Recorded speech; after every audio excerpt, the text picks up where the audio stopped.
behavior supports that we can provide to our students in the classroom, in the educational environment. So, okay, behavioral concerns. Why did we choose this topic? Why is this part of it? Well, first of all, because people around the district are often asking, like, for example, Jolene and I, but also, you know, our other behavioral support specialists. We contract with Allie Smith from Changing Behaviors about behavior. We have other people in our district that provide supports. I know Sylvia also provides supports as our Asperger's program facilitator. Alice, I think you're called in on occasion when we're talking about CPI issues and how to support kids. And Jolene, like I said, Jolene and I often are called in because there are concerns about possibly a student who's on the spectrum or a student who shows behavioral concerns. So it is a concern around our whole district. And then it's also part of our SSIP, or our State Systemic Improvement Plan, along with self-regulation. Both behavior and self-regulation are part of that plan. And this would be our advanced ed goals that we submit per building to the state. So it is a requirement as both a district concern, but also it's really part of a statewide concern as well. And last week we met and Amy and Heather Knight did a great presentation for us on the zones of regulation. That also fits into that state systemic improvement plan. So that's the why behind why we are here today. So when we think about behavior, we know, as you guys would very well know, behavior is language. All behavior is communication. So our students are trying to communicate something to us. So we really need to think about what is the function of that behavior. Are they trying to gain something, avoid something, and with that they're communicating something? All behavior is communication, and it's our job to think about how we're going to support that. How are we interpreting that, that task avoidance, and what can we best do to support from task avoidance to attention-seeking behaviors or sensory-seeking behaviors? So first, you'd have to ask yourself, are the students' basic needs being met? Is the student hungry, thirsty, etc.? Going way back, right, to our education classes where we learned about Maslow's hierarchy of needs, that still is something that is very important to consider with students. If their basic needs aren't being met, if they come to school hungry, if they're tired, if they're thirsty, then it would be pretty hard to focus on in academic skills or anything that's happening within the school if those basic needs are not in place. The next consideration is to think about, is there something maybe medically or physically wrong with the student? Maybe they are in pain and they're not able to communicate that in what would be more of an appropriate way, so instead they are acting out, their behaviors are increasing because of the pain that they are feeling. And also, she mentioned considering sensory needs. That's such a huge piece. When we think about sensory, your whole sensory system and how you interpret information that comes into your body. I often think about this. For me, it might be uncomfortable if I had a tag in the back of my shirt, but to a child, it could almost be painful because of how their body is interpreting that, and they may not be able to communicate that to you. And so we may see behaviors because of sensory system, or a way that they are interpreting the lights flickering, or a noise, or their neighbors shuffling their feet. It might almost be painful to them. The final consideration is that student seeking control. Perhaps their lives at home are so chaotic, so out of control, that now when we go to work with them, they have amped it up. I mean, just a couple minutes ago I talked with one of our lovely SLPs in this room, and we talked about why a student is refusing services. And I shared with her some background information about what is impacting the student. And so a life that is so out of control at home that they think the only way to keep things in control is to act out. And it's kind of like looking into that power struggle. So what can I do to keep this in control as a student? Again, behavior reinforcing for most of them. They're now getting that attention that they maybe aren't getting at home, so they've amped it up in the classroom. So what's the first thing that you can do, that I could do, working with students? I always think of this as the most important piece, which is making a connection with students, building that rapport, building that relationship. It's such an important connection that you make with that student for them to feel trust with you, and also if you're going to have expectations for that student, which we know you are, if the expectations are work related, which of course they would be, then you know that you have to build that relationship, because they're not going to probably work for you or comply if that's because if they don't know that you care and that you have a relationship with them. So greeting that student, making that connection with them every day. And Kim talked about also, again, establishing that rapport, finding out what they're interested in, understanding or showing awareness as to their culture and background. We know we have a very diverse student body in many of our schools, so showing that awareness to the culture and their background. And then talking about providing positive recognition for appropriate behavior. We have the EDP program that most of you may be aware of for middle school students. One of the things we do there is called caught yous. And so we catch student being good, we give them a caught you, and it's amazing how even our most behaviorally challenged middle school students feel so much self-worth when they are given this positive caught you card. It can go a long way.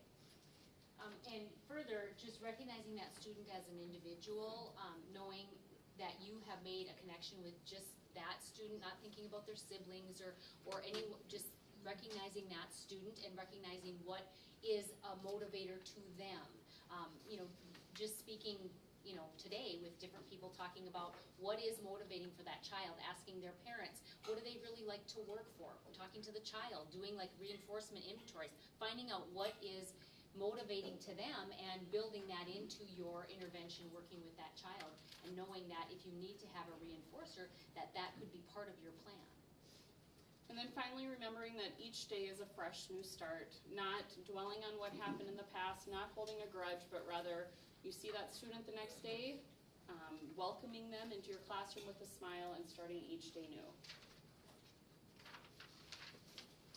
So we would like you to engage in a little neighbor nudge with some people who are your partners at your table. Do a little. I didn't mention that in the Google Classroom I have our PowerPoint up here, so you can follow along with the slides, and then I also put Courtney's up there too for the next presentation. So talking about verbal de-escalation, you know, when we're talking about CPI, we really just want to stay away from the restraints as much as possible. And so de-escalation is really where it's at, and it's where you have a chance to diffuse the situation. Just a heads up to CPI, we've changed some of the content, and so, you know, next year we have 4 trainers now that will be trained next month, and so all 6 of us will be trained in the new content. So once you start coming back to refreshers next year, you'll get some of the new content. What I'm showing you today will still be the same, but we have a couple new restraints and things that we'd like to make sure that you all get. But when you're thinking about verbal de-escalation, you know, these things are just things you probably do every day, but sometimes in the heat of the moment we don't remember.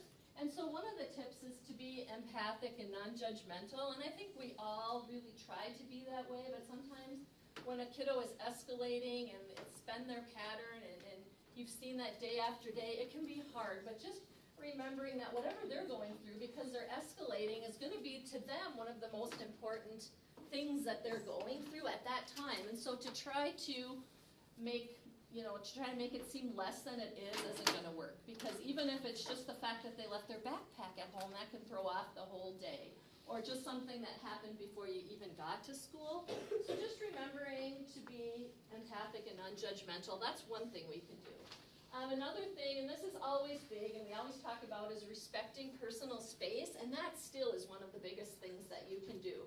Because as someone starts to escalate, if you get close to them, then that's going, you know, that could continue to escalate. It might be somebody like me who has a large bubble, and I don't like people that close to me.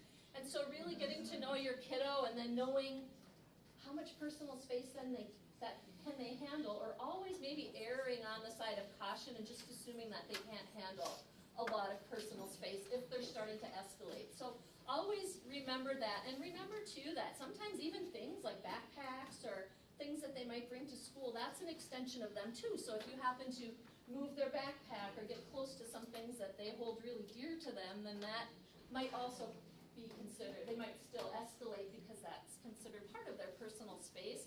So sometimes I think we forget that as well. Does anybody have any questions about personal space at all, or anything that you want to share, anything that's worked?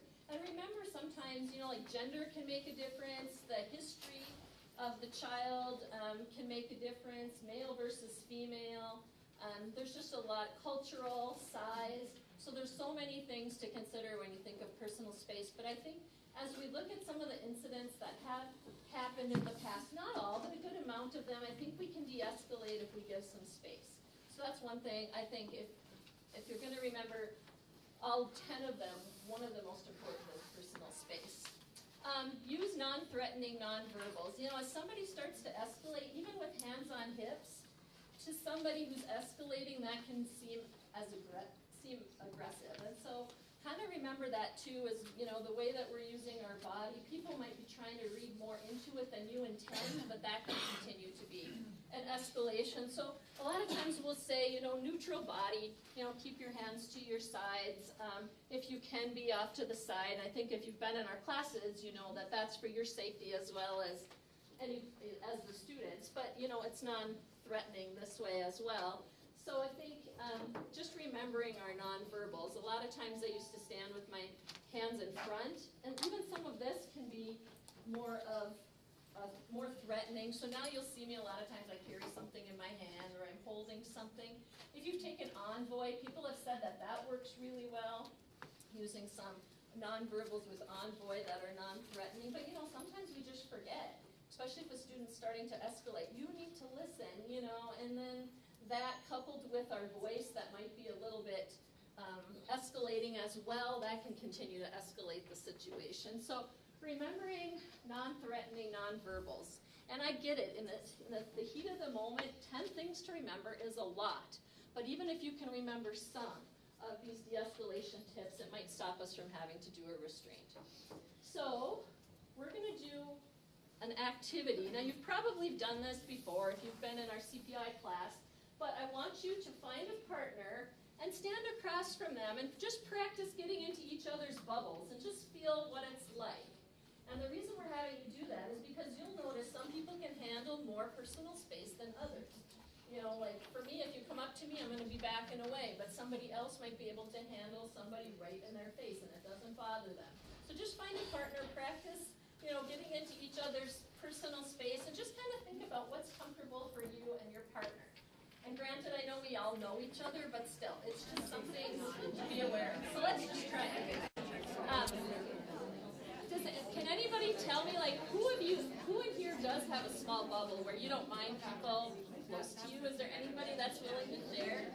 Anybody have a small bubble where it's okay to see? Yeah, my bubble's really small. People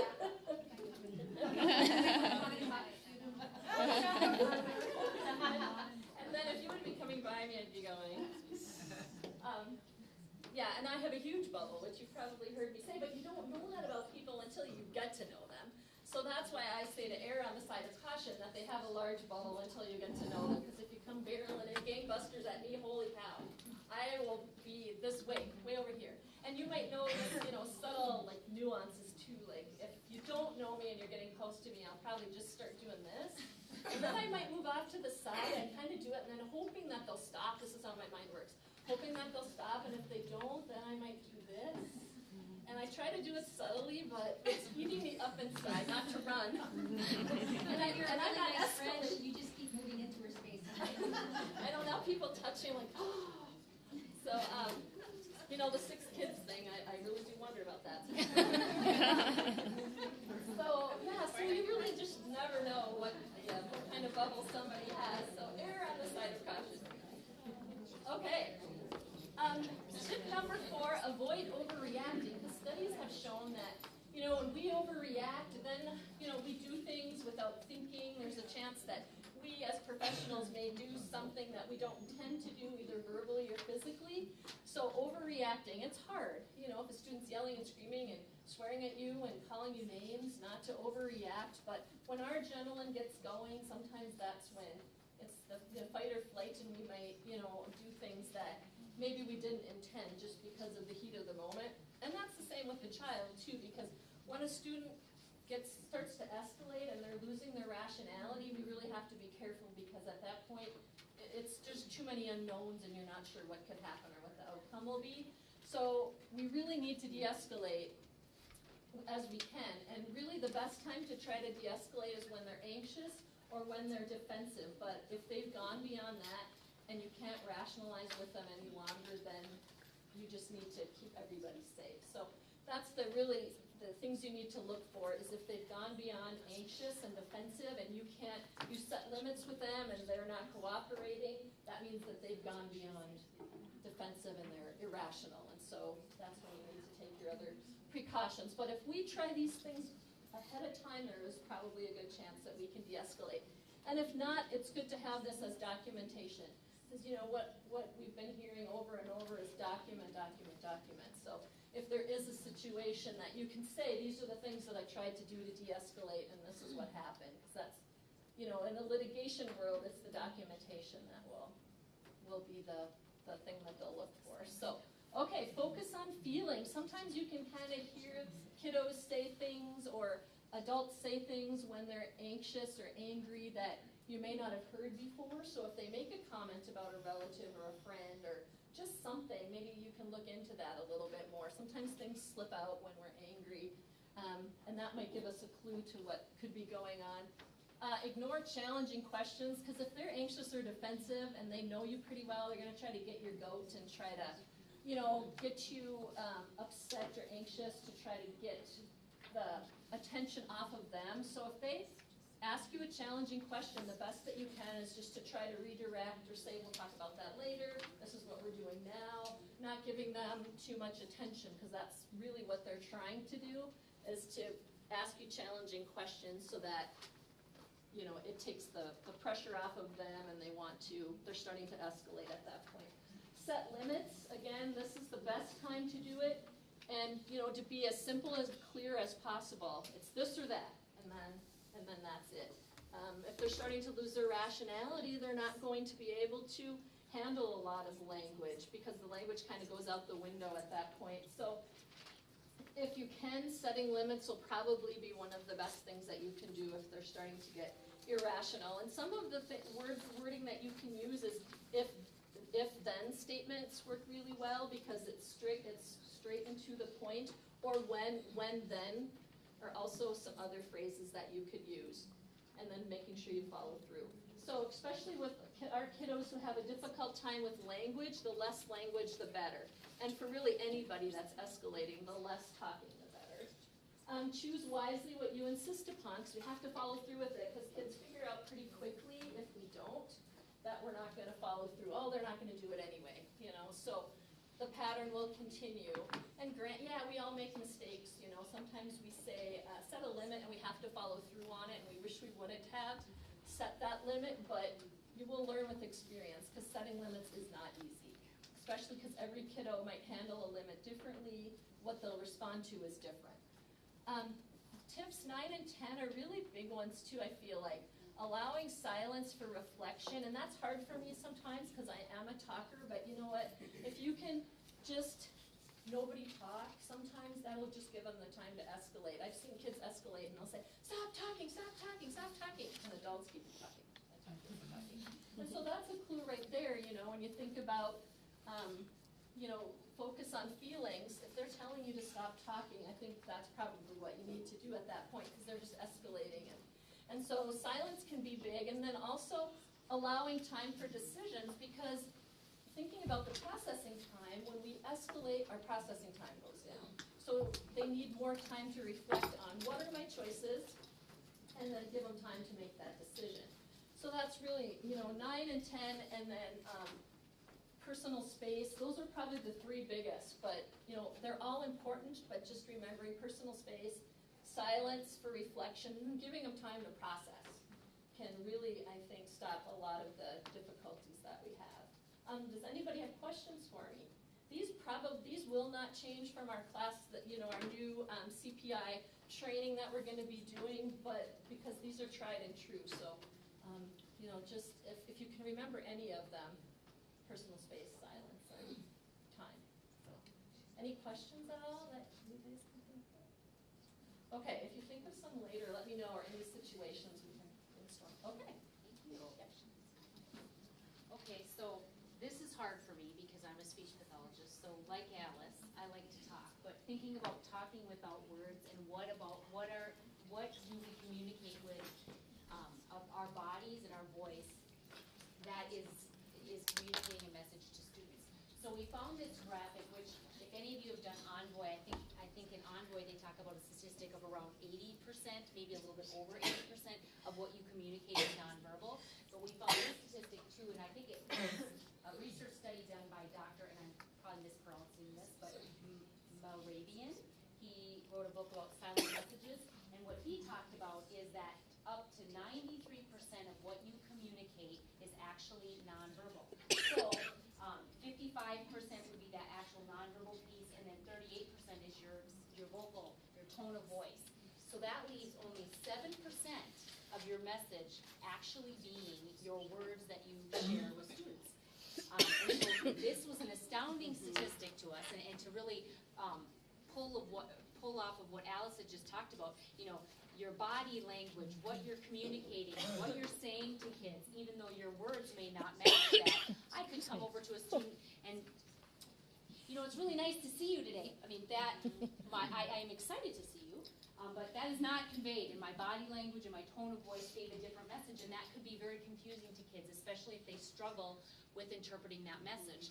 And I'll tell you, our students who are on the autism spectrum, who may have a core deficit in interpreting those nonverbals and that gestural communication, if only 7% is spoken, think of what they're missing in life.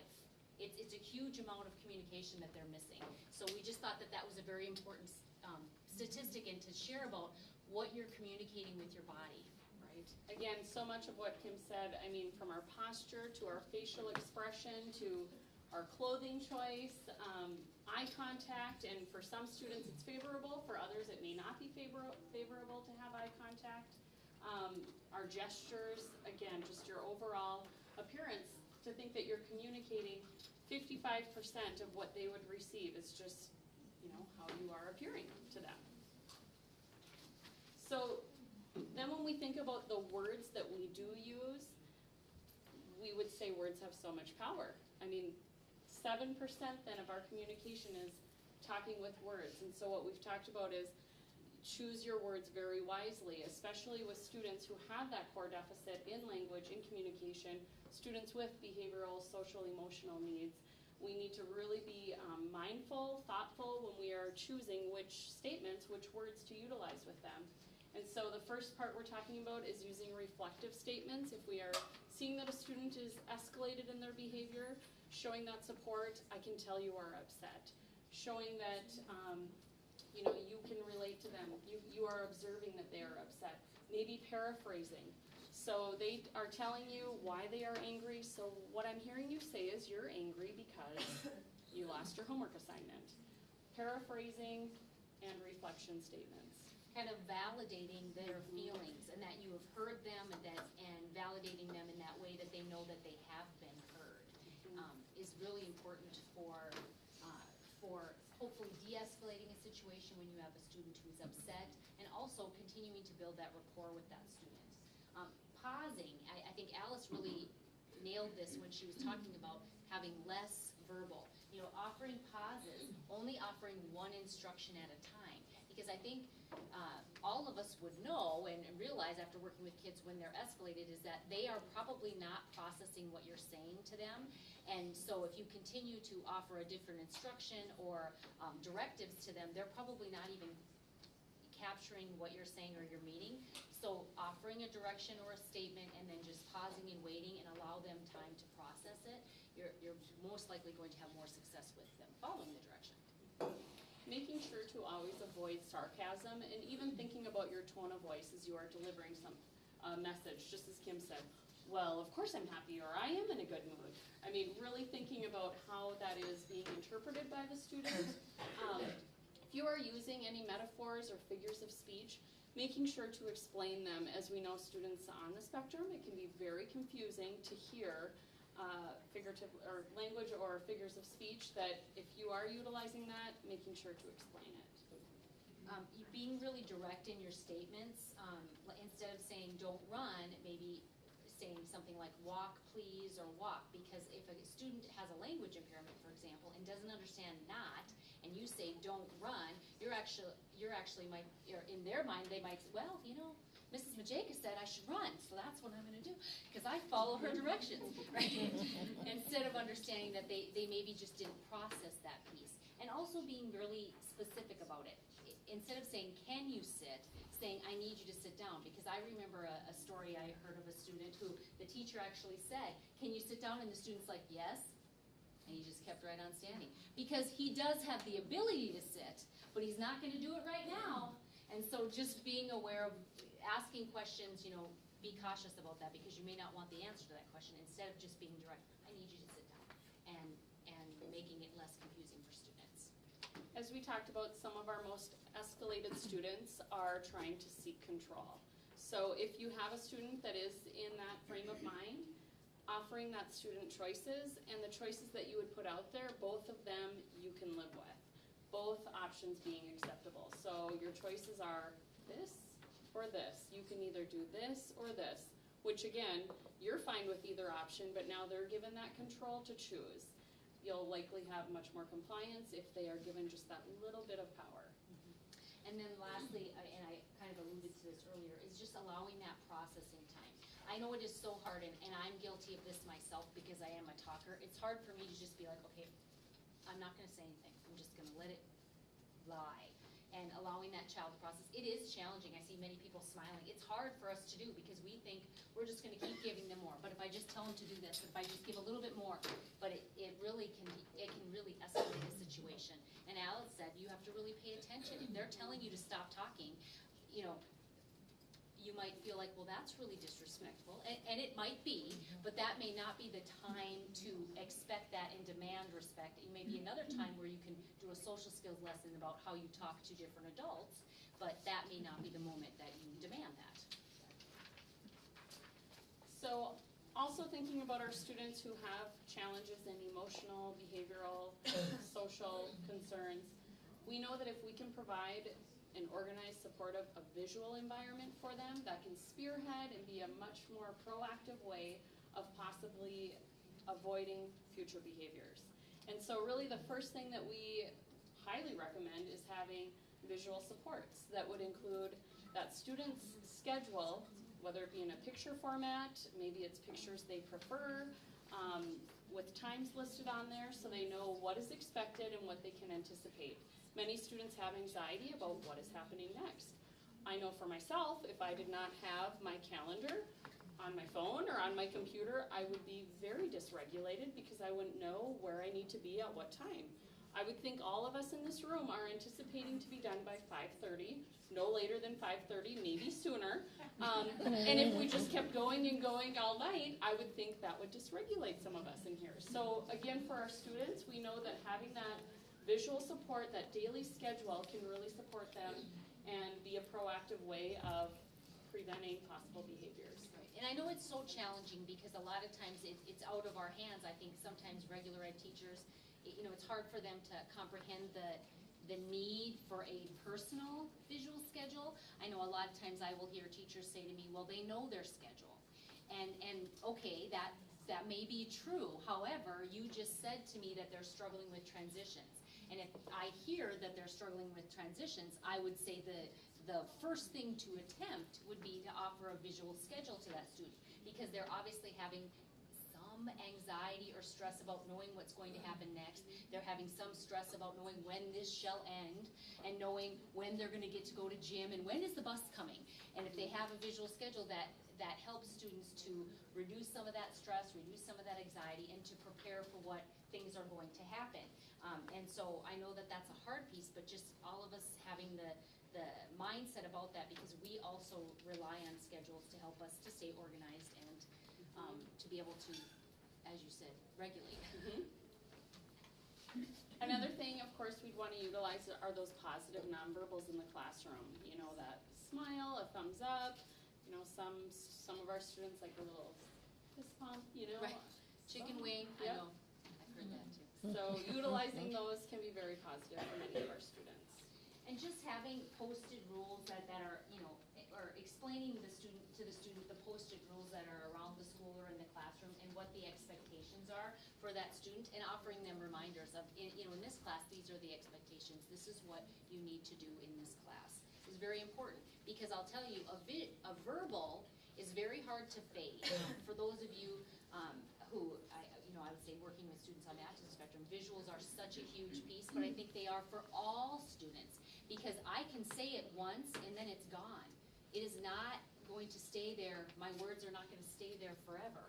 But if I have a visual, then that is much more permanent. They can always refer to that. They can always look back to that. And that just helps students to comprehend, to process information. It just aids in all of those pieces. And in addition, if I have to fade, it is very hard to fade a human. It is very hard. It is very hard to fade a human voice. It is much easier to fade a visual.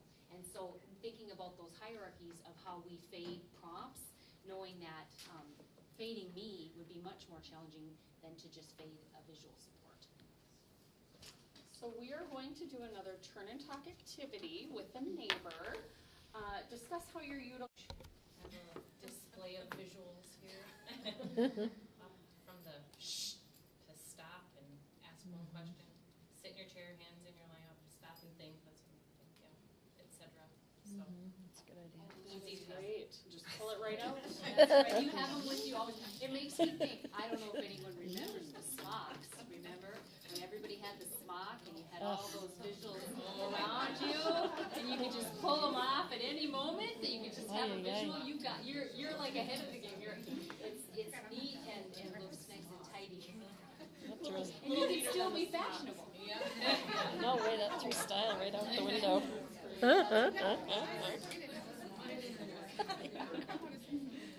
Put one right. Oh, I thought you were. Oh, okay. Courtney said she has about an hour worth of visuals she's going to share in about 10 minutes. So we're going to have some more examples. Right. So thank you. So really in closing, just remember that truly the only behavior that you can control is your own. How and what are you going to do to best support your student? What sign are you going to pull off of by your fob that shows stop? I mean, it's choosing whatever you can do to best support that student, because we can't control their behavior, rather we can support it. Hopefully in that proactive way through some of the strategies we talked about today.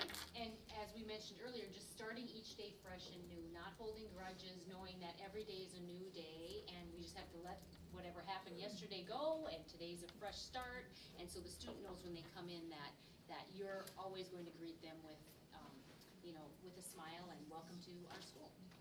And we know you are doing excellent work each and every day with all of our students. We were talking about, we've done a presentation similar to this in a few different capacities in different buildings with support staff to bus staff.